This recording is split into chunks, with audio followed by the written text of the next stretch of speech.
Guys എല്ലാവർക്കും വണക്കം എല്ലാ മലയാളീസും സ്വാഗതം welcome back to my channel dear lifestyle തമ്മിൽ ഞാൻ വീണ്ടും ഒരു ലോങ് വീഡിയോ ആയിട്ട് എത്തിയിരിക്കുന്നു. അപ്പം ഈ വീഡിയോ ലാസ്റ്റ് വീഡിയോയുടെ കണ്ടിന്യൂഷൻ ആണ്. അത് കണ്ടിട്ട് വരുവാണെങ്കിൽ നിങ്ങൾക്ക് കുറച്ചും കൂടി എളുപ്പത്തിൽ മനസ്സിലാകും. അങ്ങനെ കണ്ടില്ലെങ്കിൽ കുഴപ്പമില്ല, ഈ വീഡിയോ കാണാൻ വന്നല്ലോ, ഇനി കണ്ടോളെ ഇരുന്നാൽ മതി, കുഴപ്പമൊന്നുമില്ല. അതിന് പറഞ്ഞിട്ട് സ്കിപ്പ് ചെയ്യരുത് ദൈവത്തെ ഓർത്ത് പ്ലീസ്. പിന്നെ നിങ്ങൾക്ക് ഇഷ്ടപ്പെട്ടിട്ടുണ്ടെങ്കിൽ, അതായത് ഈ വീഡിയോ ഇഷ്ടപ്പെട്ടിട്ടുണ്ടെങ്കിൽ ലൈക്ക് ചെയ്യണേ. എന്നെ നിങ്ങൾക്ക് ഇഷ്ടപ്പെട്ടിട്ടുണ്ടെങ്കിൽ എൻ്റെ ചാനൽ സബ്സ്ക്രൈബ് ചെയ്തേക്കണേ. പിന്നെ കമൻറ്റ് ചെയ്യുവാണെങ്കിൽ എനിക്ക് ഇച്ചിരി സന്തോഷം കിട്ടും. നിങ്ങളോട് സംസാരിക്കുന്ന പോലെയൊക്കെ എനിക്ക് ഫീൽ ആകും. പിന്നെ ഇൻസ്റ്റാഗ്രാമിൽ ഫോളോ ചെയ്യണമെങ്കിൽ ചെയ്തേക്കണേ. എന്തൊക്കെയാണ് ചെയ്യാൻ പറ്റുന്നത് എല്ലാം ചെയ്താൽ മതി, കുഴപ്പമൊന്നുമില്ല. അത് എല്ലാ വീട്ടിലും പറയുന്ന പോലെ തന്നെയാണ്. സോ ഇപ്പം നമ്മൾ വീഡിയോനകത്ത് കയറാം. ലാസ്റ്റ് വീഡിയോയിൽ ഞാൻ ബാംഗ്ലൂരിൻ്റെ എയർപോർട്ടിനെ കുറിച്ച് പറഞ്ഞിട്ടുണ്ടായിരുന്നു. സെക്യൂരിറ്റി ചെക്ക് എങ്ങനെ ചെയ്യുന്നു, ബോർഡിംഗ് പാസ്സൊക്കെ എങ്ങനെ എടുക്കണം, എല്ലാ കാര്യങ്ങളും. ഈ വീഡിയോയിൽ എയർപോർട്ടിനകത്ത് കയറിയ ശേഷം നമ്മൾ എന്തൊക്കെ കണ്ടെന്നാണ് കാണിച്ചിരിക്കുന്നത്. അതും നമ്മൾ സ്മോക്കിംഗ് ഏരിയ, ഡ്രിങ്കിങ് ഏരിയ ഒക്കെ കണ്ടു. അതൊക്കെ കണ്ട് നെട്ടിപ്പോയി. എന്താണെന്ന് വെച്ചാൽ അത്രയും വലുപ്പമുണ്ടായിരുന്നു, അത്രയും വെറൈറ്റി ഉണ്ടായിരുന്നു. സോ അതൊക്കെ കാണിക്കുവാണ്. അതും പറഞ്ഞിട്ട് കുടികാരിയാണ് ഞാൻ, നിങ്ങളെ കുടിക്കാൻ വേണ്ടി പ്രൊമോട്ട് ചെയ്യുവാന്നൊന്നും വിചാരിക്കേണ്ട, ജസ്റ്റ് കാണിച്ചതേ ഉള്ളൂ. പിന്നെ ഞാൻ പറഞ്ഞില്ലെങ്കിൽ നിങ്ങൾ കുടിക്കാതിരിക്കും, അതൊക്കെ അവരവരുടെ ഇഷ്ടമാണ് ഗൈസ്. കുടിക്കുന്നവർ നേരത്തെ മരിക്കും, കുടിക്കാത്തവർ ഇച്ചിരി താമസിച്ച് മരിക്കും, മരിക്കേണ്ടവർ മരിക്കും, അത്രേ ഉള്ളൂ. അപ്പോൾ ഇൻട്രോ അത്രേ ഉള്ളൂ. നമുക്ക് വീഡിയോനകത്ത് കയറാം. സോ നമ്മൾ എയർപോർട്ടിനകത്ത് കയറി അപ്പം തന്നെ കുറേ നമ്മൾ കട കണ്ടതാണ്. കഴിക്കാൻ വേണ്ടി തപ്പിത്തേപ്പി നടന്നു. ഇന്ന് ഫുള്ള് കഴിച്ചിട്ടുണ്ടായിരുന്നു, രാവിലെ തൊട്ട് വൈകുന്നേരം വരെ. അതൊക്കെ ഞാൻ ഷാർട്സിൽ പറഞ്ഞിട്ടുണ്ടായിരുന്നല്ലോ. പക്ഷേ ഈ പിന്നെയും കഴിക്കാൻ വേണ്ടി നോക്കിയായിരുന്നു. ഭയങ്കര റേറ്റാണ്. ഫോർ എക്സാമ്പിൾ KFC ആണെന്ന് വെക്കാം. KFC നമ്മൾ പുറത്ത് ഒരു ചിക്കൻ 150 രൂപ ആണെങ്കിൽ ഇവിടെ 350 രൂപ, അത്രയ്ക്ക് റേറ്റ് വ്യത്യാസം ഉണ്ടായിരുന്നു. പിന്നെ ഞാൻ KFCയുടെ ബാർ കണ്ടായിരുന്നു. അത് സത്യമാണോ എന്ന് എനിക്ക് അറിയത്തില്ല. ഇതാണ് ഗൈസ് സ്മോക്കിംഗ് ഏരിയ. നമ്മൾ അവിടെ കണ്ടത് ഫുൾ സ്മോക്കിംഗ് ഏരിയ ആണ്. ഞാൻ നിങ്ങൾക്ക് ഒരു കാര്യം സീക്രട്ട് പറഞ്ഞു തരാം, ആരുടെ പറയണ്ട. നമ്മൾ 2 ക്യാപ്റ്റന്മാരെ കണ്ടായിരുന്നു. ഒരാൾ മറ്റേ പഞ്ചാബി തലപ്പ കെട്ടിയിട്ടുണ്ടാവില്ലേ, അതായത് തലയിൽ ഡർബൻ അങ്ങനെന്തോ പറയുമല്ലോ, അത് ഇട്ടിട്ടുണ്ടായിരുന്നു. ഒരാൾ ഭയങ്കര ഹൈറ്റ് ഉണ്ടായിരുന്നു. അപ്പോൾ അവർ രണ്ടുപേരും കൂടി സ്മോക്കിംഗ് ഏരിയനകത്ത് കയറുമായിരുന്നു. ആക്ച്വലി ഇവിടെ വരുന്ന എല്ലാവരും എയർപോർട്ടിൽ അതായത് ഫ്ലൈറ്റിൽ പോകുന്നവർക്ക് മാത്രമേ ഉള്ള ഗേറ്റാണ് ഇതൊക്കെ. അപ്പം നമ്മൾ വിചാരിച്ചു ചിലപ്പോൾ ഇവർ ഡ്യൂട്ടി കഴിഞ്ഞിട്ട് സ്മോക്ക് ചെയ്യാൻ വന്നതായിരിക്കും എന്ന് വിചാരിച്ച് നമ്മൾ മൈൻഡ് ചെയ്തില്ല. അങ്ങേരെ തന്നെ 2-3 വട്ടം പോയി സ്മോക്ക് ചെയ്തിട്ട് വന്നു. പിന്നെ കുറച്ച് കഴിഞ്ഞ് നോക്കുമ്പോൾ നമ്മുടെ ഫ്ലൈറ്റ് എടുത്തുകൊണ്ട് പോകുന്നു. അതായത് ഫ്ലൈറ്റിൽ കയറുമ്പോൾ ഗേറ്റിൽ ആദ്യം ക്യാപ്റ്റനെ വിടും, പിന്നെയാണ് പാസഞ്ചേഴ്സ് വിടുന്നത്. അതിനകത്ത് കയറിയത് ആ ക്യാപ്റ്റൻ ആയിരുന്നു. നമ്മൾ അയ്യോ എൻ്റെ ദൈവമേ എന്ന് വിചാരിച്ചു. എന്താ വെച്ചാൽ നമ്മൾ വിചാരിച്ചിരിക്കുന്നത് ഡ്രിങ്കിങ്ങും സ്മോക്കിങ്ങും ഫ്ലൈറ്റ് എടുക്കുന്ന മുമ്പ് പാടില്ലെന്നാണ്. പക്ഷെ അവരൊക്കെ ചെയ്യുന്നുണ്ട്, എനിക്കറിയത്തില്ല അതൊക്കെ റൂൾസിലുണ്ടതാണോ ഇല്ലാത്തതാണോ, അവരറിഞ്ഞുകൊണ്ടാണോ അറിയാത്ത ചെയ്തതാണോ എന്ന്. അതൊക്കെ പോട്ടെ, ഇനിയൊന്നും ചെയ്യാൻ പറ്റത്തില്ല. നമ്മൾ കയറി ഇറങ്ങി കഴിഞ്ഞു. പക്ഷെ സേഫായിട്ടാണ് ഡ്രൈവ് ചെയ്തത്. നല്ല രീതിയിൽ എല്ലാ കാര്യങ്ങളും പറഞ്ഞു കൊടുത്തായിരുന്നു ഫ്ലൈറ്റിനകത്ത്. ഇവിടെ ടർബുലൻസ് ഉണ്ട്, ഇവിടെ കാറ്റ് കൂടുതലുണ്ട്, ഇവിടെ മഴയുണ്ട് എന്നൊക്കെ പറഞ്ഞു കൊടുത്തായിരുന്നു. അതൊക്കെ കൊള്ളാം. പിന്നെ ഞാൻ ഇപ്പം ഇത്ര നേരം കാണിച്ചത് അവിടുത്തെ ടോയ്ലറ്റ് ആയിരുന്നു. സൂപ്പർ ആയിരുന്നു കേട്ടോ. പിന്നെ ഇവിടെ സാധാ നമ്മൾ വായിൽ വെള്ളം കുടിക്കാൻ വേണ്ടി വെക്കൂലേ, അവിടെ കപ്പൊന്നും ഇല്ലായിരുന്നു. പിന്നെ എങ്ങനെ നമ്മൾ കുടിക്കും എനിക്ക് മനസ്സിലായില്ല കേട്ടോ.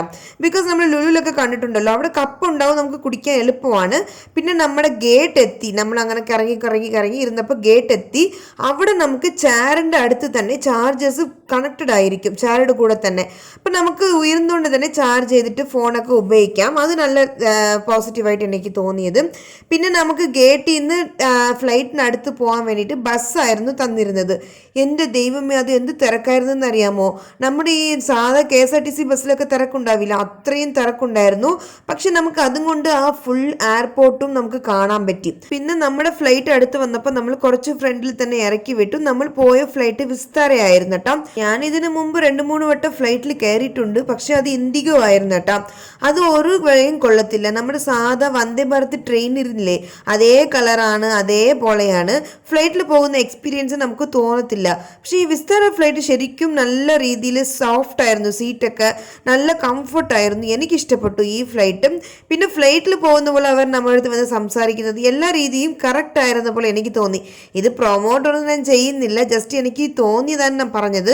പിന്നെ ഈ ഫ്ലൈറ്റിൽ നമുക്ക് ഫ്രീ ഫുഡ് ഉണ്ടായിരുന്നു, അതായത് കോംപ്ലിമെൻ്ററി ആയിരുന്നു. നമുക്ക് ടിക്കറ്റ് റേറ്റ് 3500 സംതിങ് എന്ന് ഉണ്ടായിരുന്നു. നമ്മൾ രാവിലത്തെ ഫ്ലൈറ്റ് വൈകുന്നേരത്തെ ഫ്ലൈറ്റൊക്കെ ബുക്ക് ചെയ്തിട്ടുണ്ട്. പക്ഷേ ഈ ഫ്ലൈറ്റ് രാത്രിയുള്ള ഫ്ലൈറ്റിന് മാത്രമേ ഉള്ളൂ ഈ കോംപ്ലിമെൻ്ററി ഫുഡ്. അതില്ലെങ്കിൽ നിങ്ങൾക്ക് പൈസ കൊടുത്ത് വേണമെങ്കിലും ഫുഡ് വാങ്ങിക്കാൻ പറ്റും. പക്ഷേ ഈ കോംപ്ലിമെൻ്ററി ഫുഡ് നോർമൽ ടേസ്റ്റ് ആയിരിക്കും, ഒന്നും ഇരിക്കില്ല. പിന്നെ ഫ്രീ ആയിട്ട് കൊടുക്കുന്ന ഫുഡല്ലേ, ഇത്രയ്ക്കേ ഉണ്ടാവത്തുള്ളൂ. പിന്നെ അവിടെ ഫുഡ് കഴിക്കാൻ വേണ്ടിയിട്ട് ടേബിൾ, ഫോൺ വയ്ക്കാൻ വേണ്ടിയിട്ടുള്ള പ്രൊവിഷൻസ്, പിന്നെ ചാർജ് ഇടാൻ എല്ലാം ഉണ്ടായിരുന്നു. ലഗേജ് നമ്മൾ ആ എയർ ഹോസ്റ്റസിൻ്റെ കയ്യിൽ കൊടുക്കുവാണെങ്കിൽ അവർ തന്നെ വയ്ക്കും, എല്ലാം ചെയ്യും. പിന്നെ സീറ്റ് ബെൽറ്റ് ഇടണം, അതൊക്കെ അവർ പറയും, അപ്പം തന്നെ ചെയ്താൽ മതി. നമ്മൾ പിന്നെ ചുമ്മാ കളിച്ചുകൊണ്ടിരുന്ന അവർ വഴക്ക് പറയും കേട്ടോ. ഇൻഡിഗോ ഫ്ലൈറ്റിൽ അവർ വഴക്ക് പറയുമായിരുന്നു, ഞാൻ കണ്ടായിരുന്നു. അങ്ങനെ ഫ്ലൈറ്റ് ഒക്കെ ടേക്ക് ഓഫ് ആയി. അപ്പോൾ പൊക്കോണ്ടിരിക്കുവാണ്. നല്ല രസമുണ്ടായിരുന്നു. അത് നിങ്ങൾ കണ്ടുകൊണ്ടിരിക്കുമ്പോൾ തന്നെ ഞാൻ ഒരു ചെറിയ കഥ പറയാം എന്നെക്കുറിച്ച്. അത് ചുമ്മാ പറയാം, അതായത് സത്യം തന്നെയാണ്, എൻ്റെ ലൈഫിനെ കുറിച്ച് പറയുവാണ്. നിങ്ങൾക്ക് ഇഷ്ടമുണ്ടെങ്കിൽ കേട്ടാൽ മതി, അല്ലെങ്കിൽ സ്കിപ്പ് ചെയ്ത് കളഞ്ഞാലും കുഴപ്പമൊന്നുമില്ല. ചെറുപ്പത്തിലൊക്കെ നമ്മൾ വാനത്തിലിങ്ങനെ ഫ്ലൈറ്റ് പോകുമ്പോൾ നമ്മളിങ്ങനെ വായി നോക്കിയിരിക്കും. നിങ്ങൾക്ക് മനസ്സിലാക്കാൻ പറ്റും തോന്നുന്നു, എന്താണെന്ന് വെച്ചാൽ എല്ലാവരും അത് ചെയ്യുന്നതാണ്. അപ്പോൾ ഇവിടെ നിന്ന് ടാറ്റയൊക്കെ കാണിക്കും, എന്തോ അവർ തിരിച്ച് ടാറ്റ കാണിക്കുന്ന പോലെയാണ് എൻ്റെ മനസ്സിൽ കുഞ്ഞിലൊക്കെ. പിന്നെ നമ്മൾ ചെറുപ്പത്തിൽ, അതായത് ജനിച്ച സമയത്തൊക്കെ നമ്മൾ ഫ്ലൈറ്റിൽ പോയിട്ടുണ്ട്. പിന്നെ ഫിനാൻഷ്യലി ഡൗൺ ആയി. അതിനുശേഷം നമുക്ക് ഓട്ടോയിൽ പോകുന്നത് തന്നെ വലിയ കാര്യമാണ്. ആ 40 രൂപ 30 രൂപ പോലും സ്പെൻഡ് ചെയ്യാൻ പറ്റൂലായിരുന്നു.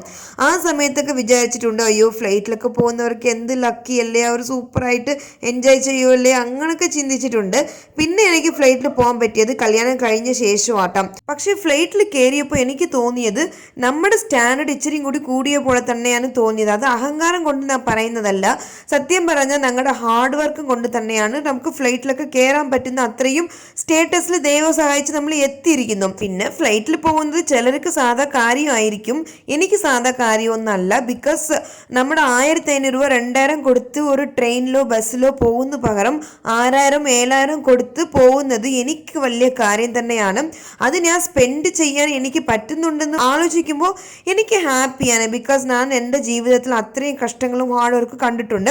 അപ്പം നിങ്ങളോട് ഞാൻ പറയുന്നത്, എല്ലാവർക്കും പോകാൻ പറ്റും. സപ്പോസ് ഫ്ലൈറ്റിൽ ഇതുവരെ കയറാത്തവർക്ക് വേണ്ടി പറയുവാണ്, ഫിനാൻഷ്യലി ഡൗൺ ആയിട്ട് ഇരിക്കുന്നവർക്ക് ഞാൻ പറയുവാണ്, ഉറപ്പായിട്ടും ഹാർഡ് വർക്ക് ചെയ്യുക, ഹോപ്പോട് ജീവിക്കുക, അത്രേ ഉള്ളൂ. പിന്നെ അവിടെ കിട്ടിയ ഫുഡ് എന്ന് പറയുന്നത് വെജ് പുലാവും ദാൽ മഖ്നിയും പിന്നെ കുക്കീസ്, വാട്ടർ ബോട്ടിൽ എല്ലാം ഉണ്ടായിരുന്നു. ഫുഡ് നോർമൽ ടേസ്റ്റ് ആയിരുന്നു. പക്ഷേ എൻ്റെ കെട്ടിയവന് ഭയങ്കരമായിട്ട് ഇഷ്ടപ്പെട്ടു എന്നാണ് പറഞ്ഞത്. അവനക്ക് പിന്നെ നോർത്ത് ഇന്ത്യൻ ഫുഡിന് ഒരു പേപ്പറിൽ എഴുതി കൊടുത്താൽ അവൻ കഴിക്കും, അത്രയ്ക്ക് അവനക്ക് ഇഷ്ടമാണ്. എനിക്ക് നോർമലായിട്ട് തന്നെ തോന്നി.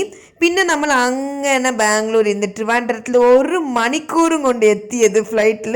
അത് ആലോചിക്കുമ്പോഴാണ് ഭയങ്കര സന്തോഷമായിരിക്കും. പക്ഷേ എത്ര പറഞ്ഞാലും നമ്മുടെ നാട്ടിലെത്തുമ്പോൾ സന്തോഷം ഉണ്ടല്ലോ. എനിക്കാണെങ്കിലും തമിഴ്നാടും കേരളവും ഇപ്പോൾ ഈക്വൽ ആയിട്ട് മാറി. എനിക്ക് എൻ്റെ വീട്ടിൽ തമിഴ്നാട്ടിലെത്തിയാലും അതേ സന്തോഷമാണ്, കേരളത്തിൽ ജൂബിൻ്റെ വീട്ടിലെത്തിയാലും അതേ സന്തോഷം തന്നെയാണ്.